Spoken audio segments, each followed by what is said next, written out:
Have you ever been listening to a native English speaker and thought, why are they talking so fast? It feels like they're just blurring all their words together, right? You might have learned in school to say, what do you want, nice and clearly, with a space between each word, but then you hear a native speaker, and it sounds more like what you want. It can be super confusing and make you feel like you'll never understand fast, natural English. Well, I've got good news for you. It's not that they're speaking at a superhuman speed. They're using a secret weapon that you can learn too. It's called connected speech. This is the key to understanding native speakers and sounding more natural yourself. Connected speech is all about how words link together in a sentence, changing their sounds to flow more smoothly. It's the difference between sounding like a textbook and sounding like a real person. Let's break down exactly what's happening. The main reason words seem to blend together is due to a few key techniques. The first one is called linking.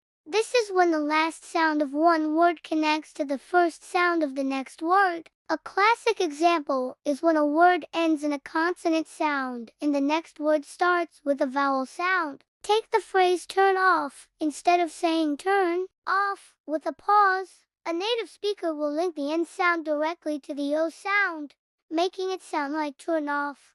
Try it with me, turn off, turn off. See how much smoother that is? Another example is an apple. It becomes an apple. It's like the words are holding hands. This happens everywhere in English, and once you start listening for it, you'll hear it constantly. The second big technique is reduction. This is where certain unstressed sounds in a sentence get weakened or even disappear to make speech faster and more efficient. Vowels are the most common victims here. The most common reduced vowel sound is the schwa, which is a quick, softer sound. For example, the word to is often reduced to ta, and for becomes fur. So, I want to go becomes I want to go. The to gets reduced. And this is for you sounds more like this is for you. We're not being lazy. We're just being efficient with our energy. Common words like and, are, and of are almost always reduced. Bread and butter becomes bread and butter. What are you doing becomes what you're doing. The art just melts away. Now for the third and maybe most dramatic technique, assimilation. This is where a sound at the end of a word changes to become more like the sound at the beginning of the next word. It's like the sounds are influencing each other. It makes pronunciation easier and faster. For instance, think about the phrase good boy. The ed sound in good is made at the front of your mouth. The b sound in boy is also made at the front of your mouth. But what about good girl? The g in girl is made at the back of your mouth. To make it easier to say, the ed sound in good often changes to a g sound, so it sounds like do girl. It just flows better. Another classic example is don't you. The t and y sounds combine to make it sound, so we say don'tcha, don't you know, becomes don'tcha know, and I'll meet you there often becomes I'll meet you there. The t and y blend to make that sound. Let's look at our first example again. What do you want? Turning into what you want. What's happening here? First, the T and what and the Y and you are coming together, just like in don't you. This creates a ch sound. So, what you becomes whatcha, and what about the do? It's an unstressed word, so it gets reduced. The vowel sound weakens so much that it almost disappears entirely. We're left with what you want. See, it's not magic. It's just a combination of assimilation and reduction. Let's try another one. How about I am going to get a cup of coffee? A robot would say it just like that. But a native speaker, they'd probably say, I'm gonna get a cup of coffee. Let's dissect it. I am contracts to I'm. Going to is famously reduced to gonna. This is a super common one you've probably heard. Then, get a links together, and the T sound in get changes. In American English, when a T is between two vowel sounds, it often turns into a soft ed sound. So it sounds like getta. Finally, cup of becomes cuppa. The F sound in of is dropped, and the vowel is reduced to the schwa sound.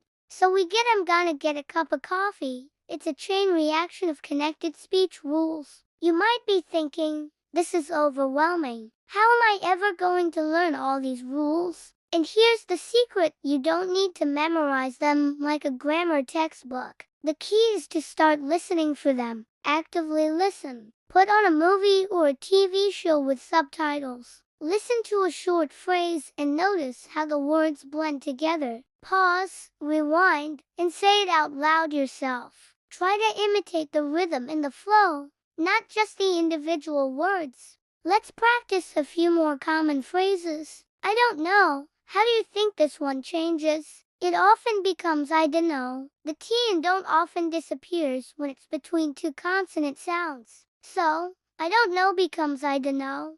How about give me that? This becomes gimme that. The V sound in give is sometimes dropped and me is reduced. Gimme. The goal here isn't to speak sloppily. It's to speak naturally and efficiently. Using connected speech will not only make you sound more like a native speaker, but it will dramatically improve your listening comprehension. When your brain is trained to hear gonna instead of expecting going to, you'll suddenly understand so much more. You'll stop translating word for word and start understanding phrases and ideas. So, how can you practice this every day? First, listen to music. Song lyrics are full of connected speech. Singers have to fit words into a rhythm, so they are masters of linking and reduction. Find a song you like, look up the lyrics, and sing along. Pay attention to how the singer connects the words. Second, watch short video clips. News reports, interviews, or even short TikToks are perfect. Listen to 1 or 2 sentences at a time and repeat them. This is called shadowing. You're literally following the speaker like a shadow.